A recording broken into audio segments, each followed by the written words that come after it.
There was this man in the neighborhood, Mr. Feeney, who had this almost supernatural level of calm. You know the type. Oh, definitely. Unflappable. Exactly. You could have a house on fire, neighbors in a full-blown screaming match, honestly anything. And Feeney would just be there on his porch, sipping his tea. Like a modern-day Buddha who discovered a better tailor. His piece was almost irritating, you said. I can picture that. It really was, almost. So one day, this young guy named Corey comes sprinting up to him, just completely distraught. He's out of breath, totally panicked. Okay. Mr. Feeney, he says, I just got rejected from the job I've been working my entire life for. It's over. Just devastating. End of the world feeling. Totally. Yeah. And Mr. Feeney, without even looking up from his cup, just takes this slow sip and asked, and. Just said one word, and. Corey is just stunned into silence. That simple, almost infuriating question just hangs there between them. Because in that one word, there's a secret, isn't there? A secret about how we face disaster, how we face anything difficult, really. A secret that completely changes the rules of the game. That's powerful. Just one word shifting everything. That's the core of what we're diving into today. It's all about that secret, the profound power of how we choose to see things, how we frame our challenges. That single shift in perspective. It can fundamentally alter everything. I mean, everything from our internal chemistry, how our bodies respond to pressure. Right down to the cellular level almost. All the way up to the success and the deep resilience of an entire organization. And even how the very foundation of learning is laid in our schools. It's huge. It's truly fascinating, isn't it? The simple act of reframing, of just changing your lens. It isn't just about feeling a little better in the moment, though that's part of it. Right, it goes deeper. It literally reconfigures your experience of reality. We're going to explore this across 3 very distinct, yet I think equally compelling domains today. Each one offers a powerful insight into how our internal narrative, the story we tell ourselves, shapes our external world. Absolutely. So we'll start with the deeply personal, right? Peeling back the layers to understand how your brain and body react to what you perceive as stress or a major setback. Getting into the nitty-gritty of our own responses. Exactly. Then we'll zoom out to the corporate world. We'll look at how this same principle can cultivate resilience and maybe even combat widespread burnout in these, complex organizational structures. A massive issue right now. Definitely. And finally, we'll examine how this fundamental secret shapes the very foundation of learning and development in our schools, empowering students from the earliest ages. Setting them up for life, really. It's a journey, I think, that really unpacks the true transformative power of perspective. Okay, let's unpack this first part then, the personal side. What if the feeling of stress itself, what if it isn't the villain we've made it out to be? What if it's more about how we interpret it? I mean, think about a time you felt completely overwhelmed by stress. We all have, right? Oh, absolutely. That familiar knot in your stomach. Right. The racing thoughts that just refuse to quiet down, the tension pulling at your shoulders. It's a universal experience. It really is. But what if you could not just manage that response, but actually fundamentally rewire it, like at a deeply physiological level? It sounds almost too good to be true, doesn't it? But the insights from cognitive psychology and neurobiology, particularly concepts explored in places like the art of reframing, they really zero in on this core idea. Which is? That stress isn't inherently bad, it's impact. Well, it's almost entirely dependent on how you interpret it. The research points to 2 distinct pathways your body can take when you're confronted with a stressor. Okay, 2 paths. Path 1. You perceive stress as a threat, something that's going to break you down, that's insurmountable, that will expose your weaknesses. That feeling. Yeah, I can't handle this feeling. Exactly. When that happens, your body goes into a sustained fight or flight response. This floods your system with cortisol. Cortisol, the famous stress hormone. Right. And in prolonged high doses, it can be corrosive. It diverts resources away from repair, from long-term health, funneling everything into this emergency state. Which is fine for a short burst, maybe. For an actual immediate danger, yes. But when it becomes chronic, which it often does with modern stressors, it truly grinds you down physically and mentally. It leads to that feeling of being overwhelmed, exhausted, maybe even getting sick more often over time. So that gut-wrenching, prolonged anxiety that just leaves you feeling completely depleted, that's the threat response. Precisely. That's the threat response in action. But here's the fascinating part, path 2. Okay. If you reframe that very same feeling of stress, the racing heart, the tension, if you see it as a challenge, meaning something that demands your full attention, yes, but also something that requires you to step up, something that will ultimately help you grow. If you frame it that way, your physiological state shifts dramatically. How so? Instead of just cortisol, your body orchestrates this different symphony of neurochemicals. It's designed for peak performance and learning. Like what? You'll see a greater release of adrenaline, sure, which sharpens focus and provides energy. But crucially, you also get a higher proportion of dopamine. Dopamine, that's the motivation chemical, right? The reward one. Exactly. Linked to motivation, reward, a sense of purpose. This cocktail of chemicals, adrenaline plus dopamine, it fuels focused action, boosts motivation, and actually enhances your cognitive performance. So your body isn't breaking down. No. It's getting ready to act, to learn, to adapt.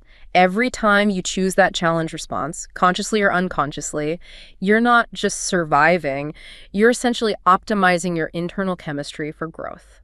Wow, that makes so much sense.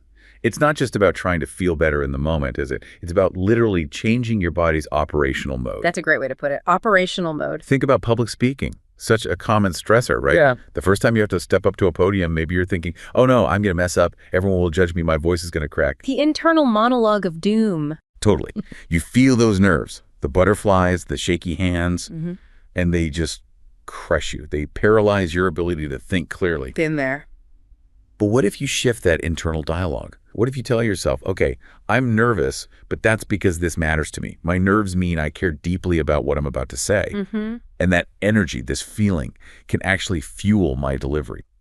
The physical sensation, the racing heart, the butterflies, it might feel similar initially. The raw data is the same. Exactly. But the interpretation completely changes your experience. You channel that energy into a dynamic performance instead of letting it paralyze you into some monotone delivery. It's a profound distinction, truly. Or, consider something much more mundane but universally frustrating, being stuck in heavy traffic. Oh, yes. For so many people, the default response is just instant anger, right? Yeah. Honking, maybe cursing under your breath, blood pressure spiking. Feeling completely powerless. And the external situation hasn't changed one bit. You're still stuck. But what if, instead, you accept it? Okay, I'm stuck. And then you decide to reframe that time. Like how? Maybe you use it to finally catch up on that podcast you've been meaning to listen to. Or maybe you practice some deep breathing exercises you learned about. Ah, okay. Use the time differently. Exactly. Same external situation, but a completely different internal state. Physiological, emotional. That's the power of perspective in action. Transforming a perceived threat, this traffic is ruining my day, into an opportunity for calm or learning or just acceptance. And it's not just anecdotal or some feel-good philosophy, is it? You mentioned the neurobiology. This is rooted deeply in how our brains are actually wired. Absolutely. We're talking about the interplay between your prefrontal cortex, that's the part handling rational thought, executive functions like planning and decision-making. The grown-up part of the brain. Sort of, yeah. And your amygdala, which is like the brain's rapid response fear center, the smoke detector. When you reframe, you're actively engaging those higher cognitive functions in your prefrontal cortex. You're sending a different calming signal down to your amygdala, essentially overriding or at least modulating that primal alarm system. Hey, amygdala, stand down. We've assessed this differently. You're telling the smoke detector it's just burnt toast, not a house fire. That's a perfect analogy. And cognitive psychology helps us understand how our thought patterns, our internal dialogue, the stories we tell ourselves are the direct mediators in this powerful neurochemical dance. The stories we tell ourselves. Yes. We've seen compelling research on this, studies where participants were divided into groups and exposed to acute stressors. One group was explicitly told, stress is harmful, it's detrimental, you should minimize it at all costs. The standard message, really. Pretty much. The other group, though, was instructed that stress could actually be productive, that it's a natural, even beneficial part of growth and challenge, that it can enhance performance. And the results? Truly eye-opening. The second group, the one that reframed stress as potentially productive, didn't just report feeling better mentally, less emotional distress. Their bodies actually showed significantly fewer stress markers. Physically different. Measurably different. We're talking lower cortisol levels, healthier cardiovascular responses, things like more efficient heart rate variability. The story you tell yourself about stress literally changes how your body physically experiences it. That's incredible. It is. And it's further supported by studies on things like positive self-talk. It's shown to be a potent coping strategy that can counteract that repetitive negative thinking loop. The rumination that just spirals. Exactly, which is a known risk factor for anxiety and depression. It's about consciously shifting from what if this awful thing happens to, okay, what now? How do I handle this? Enabling action rather than just getting stuck ruminating. So the way you talk to yourself matters. Immensely. Even the pronouns you use. Some research suggests that using you, or even your own name when talking to yourself rather than I, can help regulate thoughts and feelings under social stress. It might even improve performance in things like endurance sports. Really? Saying you can do this instead of I can do this? Potentially, yes. It creates a bit of psychological distance, which can help with self-control and perspective. Your inner monologue is indeed a remarkably powerful tool for resilience. This brings to mind a really powerful real-world story that beautifully illustrates this exact point. I've been immersed in the psychology of resilience recently, and it's just striking how this simple shift in perspective isn't just some motivational cliche you see on a poster. Right, it's a practical tool. It's a tangible, actionable tool that can genuinely reshape reality. I came across this story about a young man in Seoul. Let's call him Jinwoo. He was a talented chef who poured his entire life savings into opening his first small dream restaurant. Completely. And for 6 months, it was everything he'd imagined. The aroma of his dishes filled the air, cables were bustling. He felt that deep sense of accomplishment, Living the dream. Totally. Then, almost overnight, this unforeseen economic downturn hit his neighborhood particularly hard. Foot traffic just vanished. The once vibrant atmosphere of his restaurant became eerily quiet. Oh, no. He was facing the very real specter of bankruptcy, and the stress was immense. He described feeling it physically, this constant heavy pressure in his chest, a metallic taste of anxiety in his mouth, just this pervasive sense of impending doom. You can almost feel it just hearing about it. Right. And for him, those empty tables weren't just a business problem. They felt intensely personal, like a judgment, a declaration of his deepest failure. That's the threat response kicking in hard. Exactly. So one evening, he's staring at his grim ledger, feeling that familiar wave of panic start to crest. But then a different thought, a new perspective, somehow broke through. It was sparked by a recent conversation he'd had with his elderly grandmother, a woman who had, lived through far tougher times. Wisdom from experience. Definitely. She told him, hardship isn't a wall, Jinwoo. It's a river.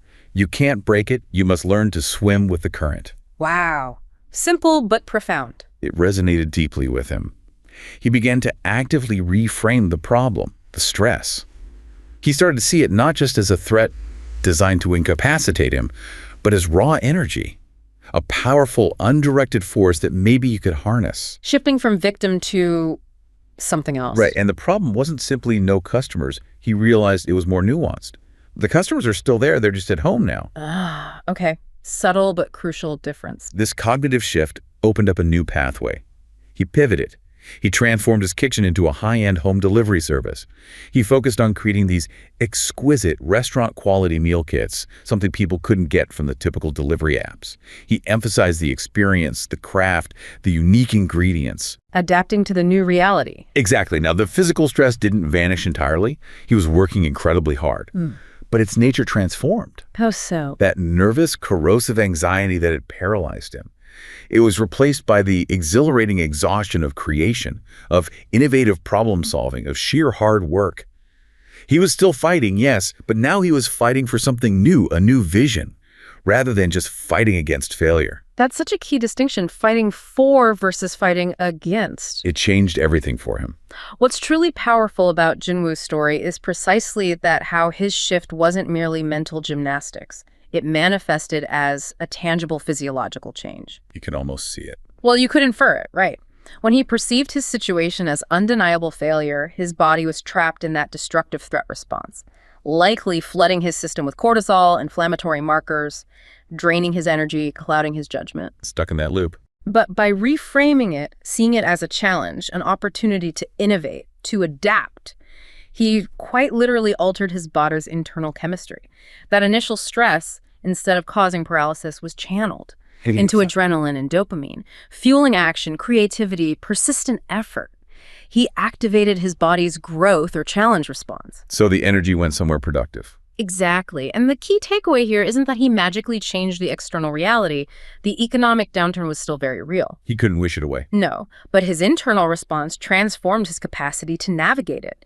It enabled him to not only survive, but to find a new, unexpected path to thriving.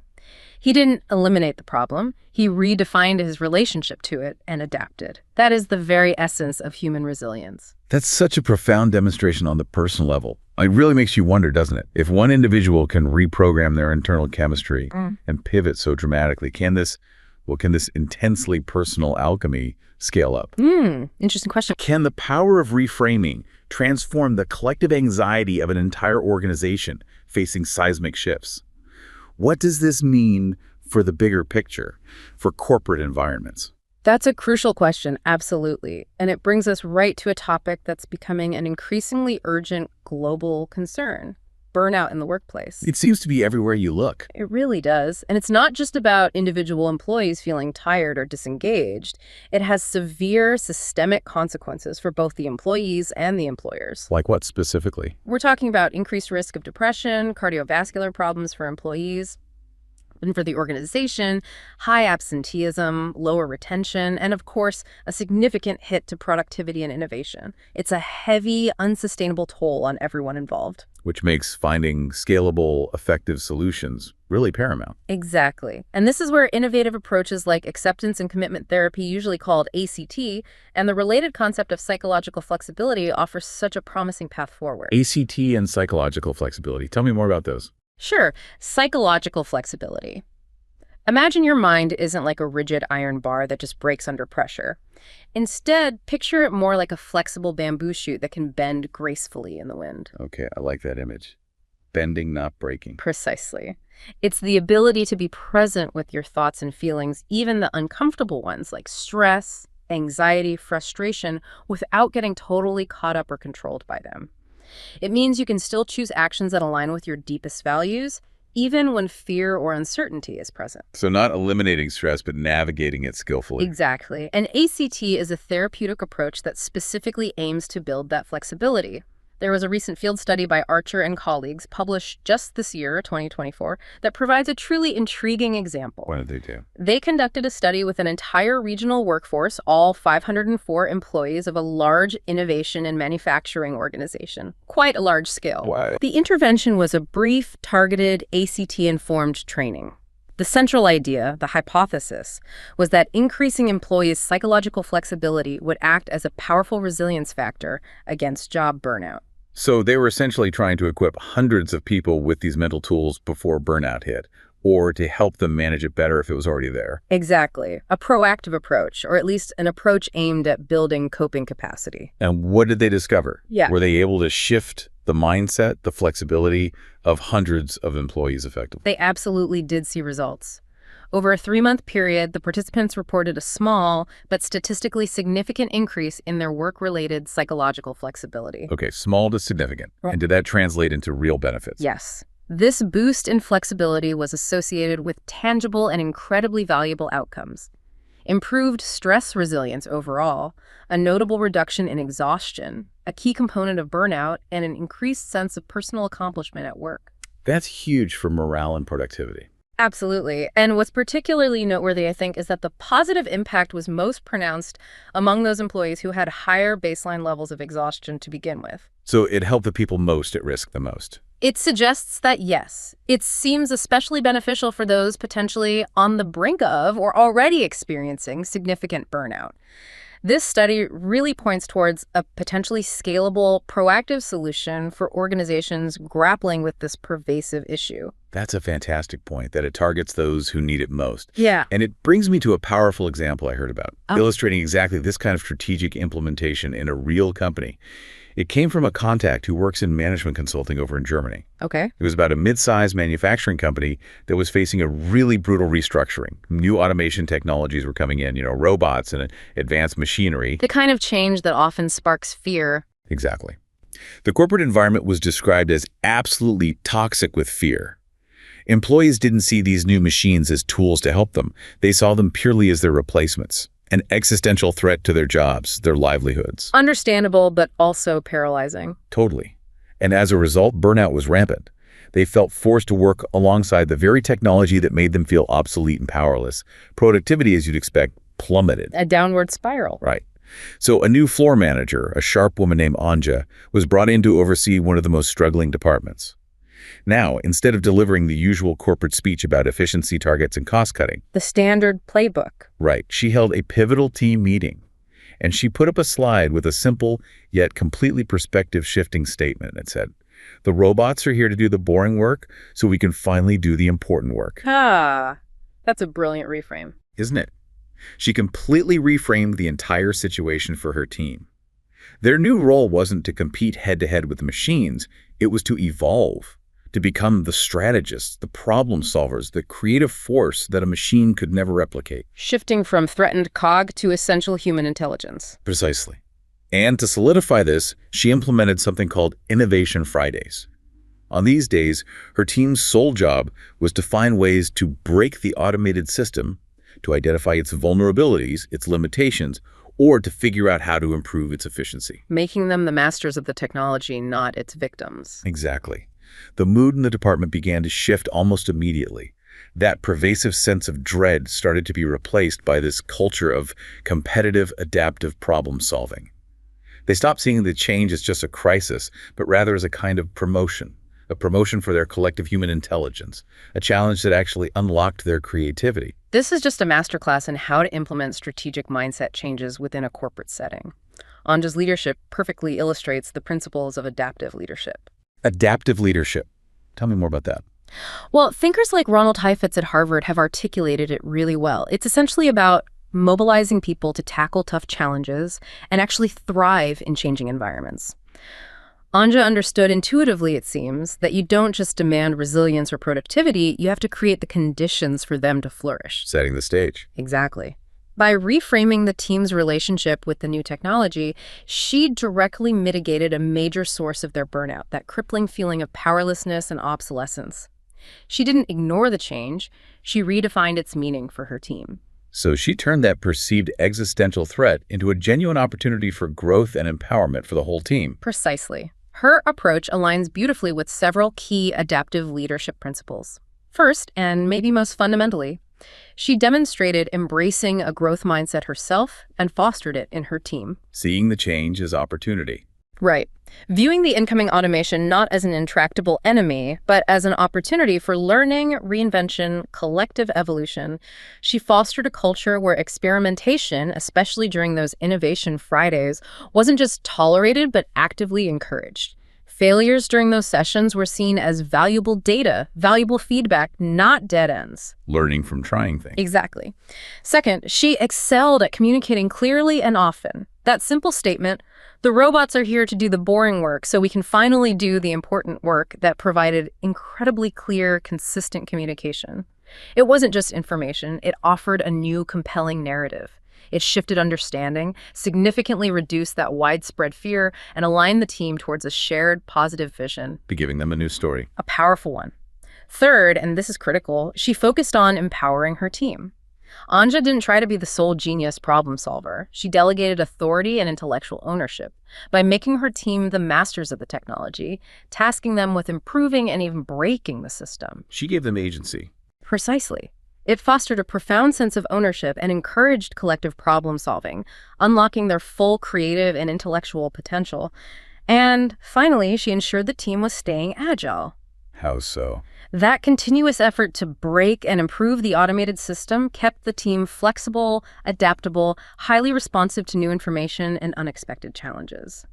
This proactive approach instilled a culture of continuous adaptation, where change wasn't something to be resisted, but something to be actively engaged with and shaped. So it becomes ongoing. Yes. And these principles, translated into concrete actions like Anja's, are crucial for organizations today. It means thinking beyond just organization-wide training and things like psychological flexibility, though that's important. It also means pairing it with other strategic interventions, and crucially, tailoring support based on specific employee needs and departmental challenges. This isn't just good management, it's really a strategic defense against future disruptions. It's about building a truly resilient, engaged, high-performing workforce that can navigate constant change. That's a really powerful framework for corporate resilience. But here's where it gets particularly interesting for me personally. If adults and even entire organizations can benefit so profoundly from this reframing, what about our students, our kids? Yes, starting earlier. Can we teach them this secret, this capacity for reframing from a young age? Can we essentially inoculate them with resilience for a lifetime? This takes us directly to the foundational concept of a growth mindset, which was famously articulated by the Stanford psychologist Carol Dweck. And she contrasts it very clearly with what she calls a fixed mindset. Growth versus fixed. Okay. A growth mindset is essentially the belief, the deep-seated belief, that your fundamental abilities, your skills, even your intelligence, aren't static or predetermined. They're not set in stone. It can change. Yes, exactly. Yeah. They're dynamic. They can be developed and strengthened through dedicated application, consistent effort, continued experience. It's about understanding that your brain is incredibly adaptable neuroplasticity, right? It's like a muscle that genuinely gets stronger with focused exercise and challenge. So facing a hard problem means getting smarter, not proving you're dumb. That's the core of it. Someone with a growth mindset faced with a difficult problem thinks, okay, I might not understand this yet, but I can certainly learn it. The key word is yet. I love that. Yet. So it's shifting from a rigid view of I am this way to a more expansive view of I can grow into something more. Precisely. Now, in stark contrast, a fixed mindset is the belief that your qualities, intelligence, personality, talents are essentially carved in stone, innate, and unchangeable. If you have it, you have it. If you don't, you don't. Pretty much. And this often leads to a deep-seated avoidance of challenges. Why try something hard if your capabilities are fixed? Failure feels too risky. Because it reflects badly on your fixed ability. Exactly. It fosters a profound fear of failure because a mistake, in this view, isn't just a temporary misstep.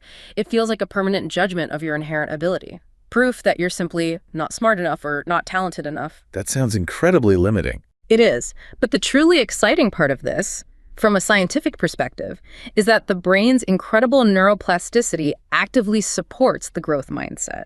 Learning literally changes the structure and function of your brain. How does that work? It forms new neural pathways, strengthens existing ones.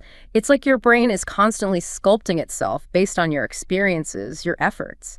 And this capacity for growth and adaptation isn't limited to childhood. It happens across our entire lifespan. So it's never too late to develop a growth mindset. Absolutely not. Your brain is ready to adapt if you give it the right challenges and perspective. And this isn't just a psychological theory tucked away in journals, right?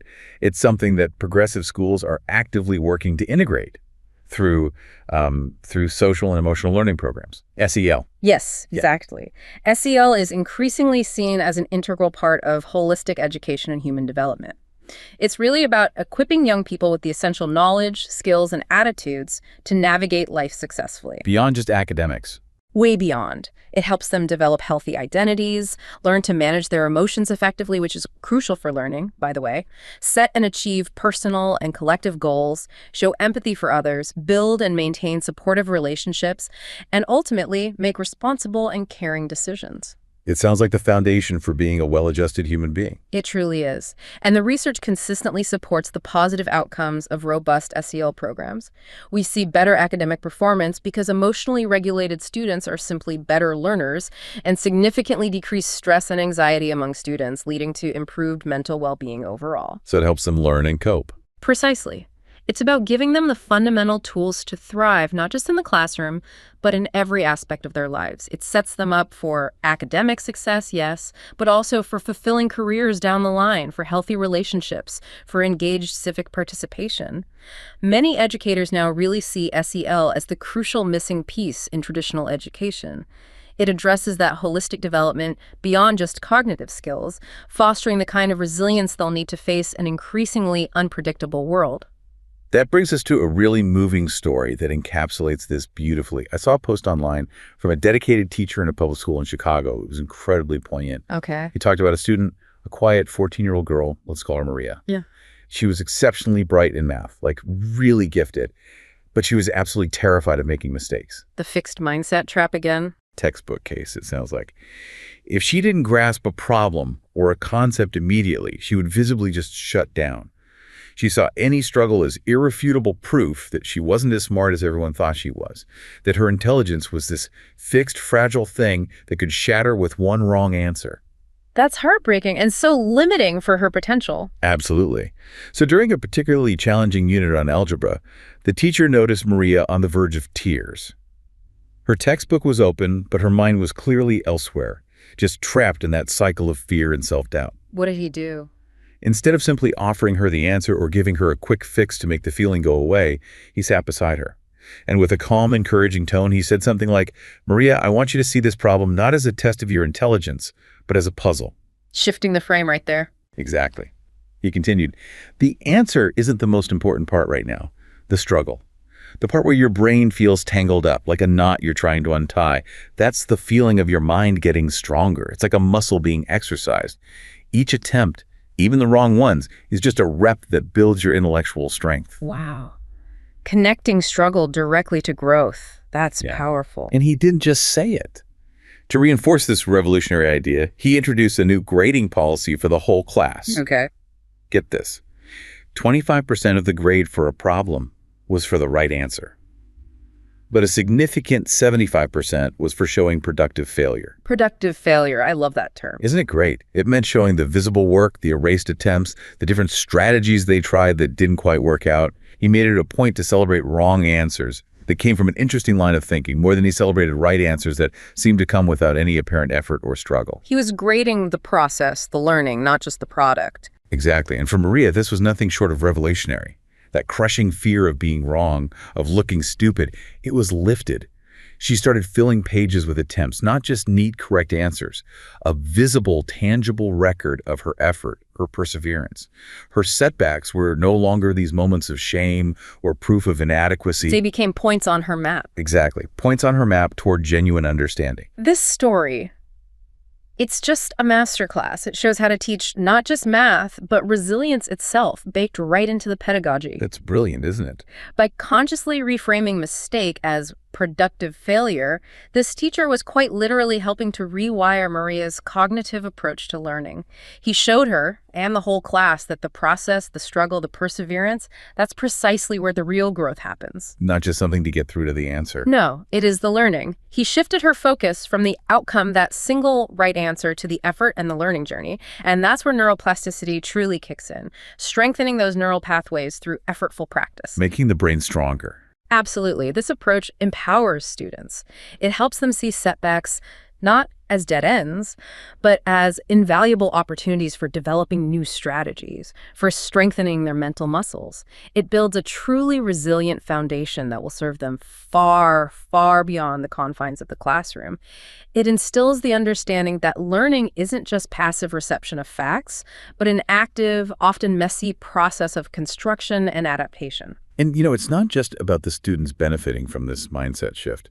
This concept applies just as directly, maybe even more importantly sometimes, to the educators themselves. Oh, absolutely. Teachers benefit immensely from cultivating a growth mindset about their own practice. How so? Well, the fixed mindset trap can be really insidious in teaching. The idea that some people are just natural-born teachers and others aren't. Which implies you can't really improve much if you're not natural. Exactly. It limits perceived potential for development. But neuroplasticity tells us that every teacher has a tremendous capacity to deepen their knowledge, hone their skills, enhance their effectiveness throughout their entire careers. There's always room to grow and learn new approaches. So rejecting the idea of a fixed teaching ability. Precisely. And this potential for teacher growth is further amplified by what some call the sea of strengths concept. Sea of strengths? Yeah.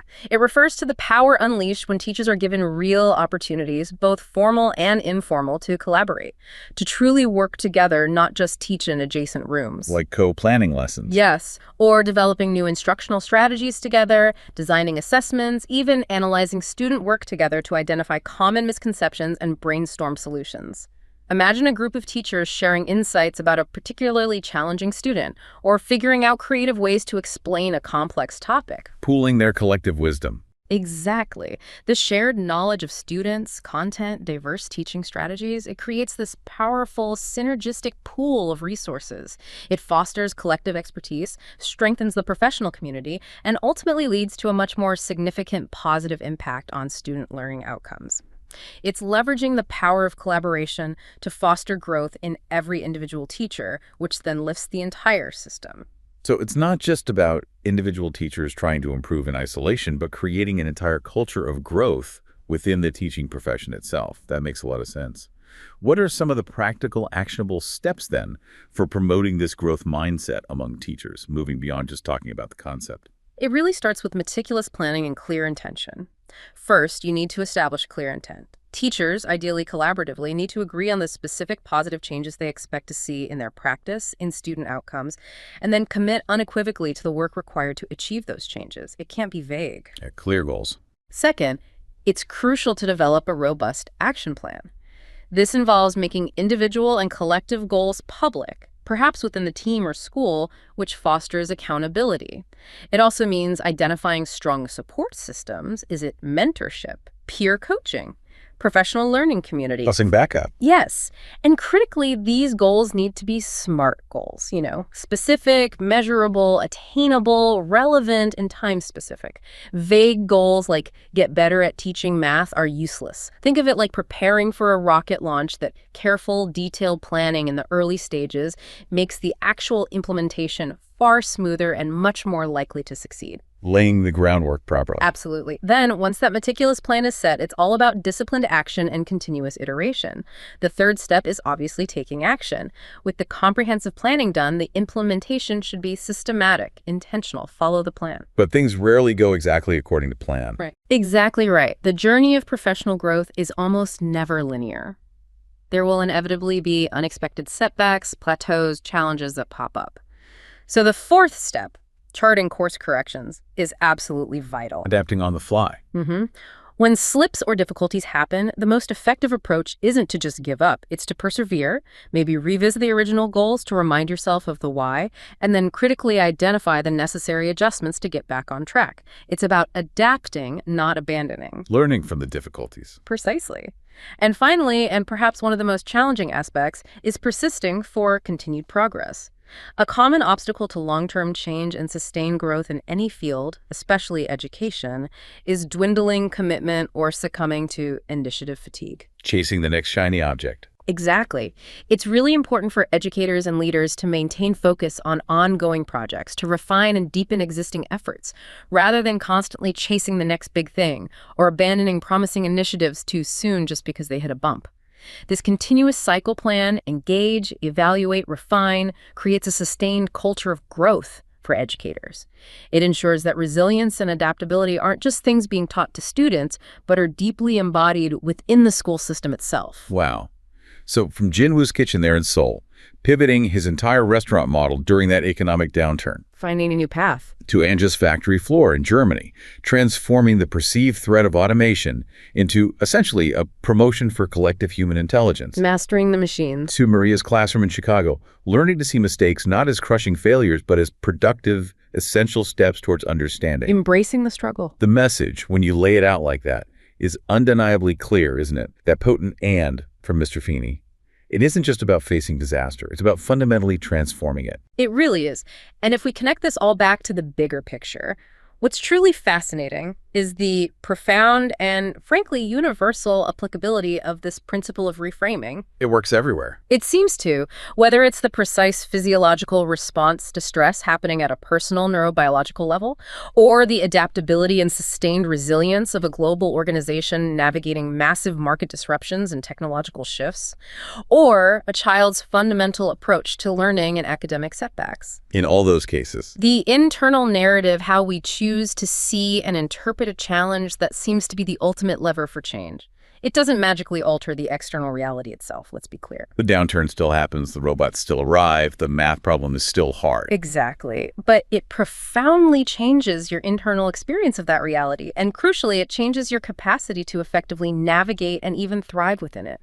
That internal narrative, that chosen lens, that's where the genuine power resides. It truly is about choosing your lens, isn't it? And recognizing you have a choice. That awareness is the first step. It takes that deliberate awareness, definitely. It takes consistent practice. It's not a one-time fix. And yeah, it certainly takes a bit of courage sometimes to look at a tough moment, a setback, a daunting challenge, and consciously ask, okay, what is this trying to teach me? How can I grow from this? Facing it instead of running from it. But when you commit to that process, that seemingly small shift in perspective can unlock immense, unforeseen potential.